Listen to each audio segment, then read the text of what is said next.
2 hôtels particuliers, une quarantaine d'appartements à Paris ou encore un château et un haras dans le Val d'Oise.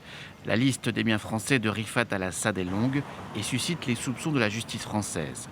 L'oncle du président syrien Bachar el-Assad, jugé pour blanchiment en bande organisée, fraude fiscale aggravée et détournement de fonds publics syriens entre 1984 et 2016. À l'origine de la plainte, les ONG Transparency International et Sherpa. Ces biens ont été obtenus d'un montant de plusieurs dizaines de millions d'euros, auraient pu être obtenus de manière illicite. Et c'est en inadéquation sans doute avec certains postes qu'il a eus auparavant, notamment en tant que vice-président de la Syrie.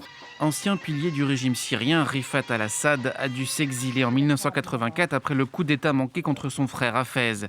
Il s'est alors établi en Suisse, puis en France.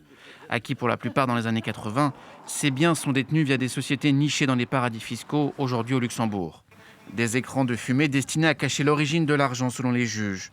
Démenti du clan Assad, qui explique que l'argent proviendrait de dons d'Arabie Saoudite. Ce n'est pas de l'argent public syrien à l'origine. Au moment de son arrivée en Suisse, avant d'arriver en Syrie, en France, il reçoit un soutien financier de la part de ses amis. Rifat al-Assad est tristement surnommé le boucher de Hama. En 1982, cette ville syrienne a été le théâtre d'une sanglante répression du régime contre les frères musulmans. Rifat dirige l'opération avec ses brigades de défense.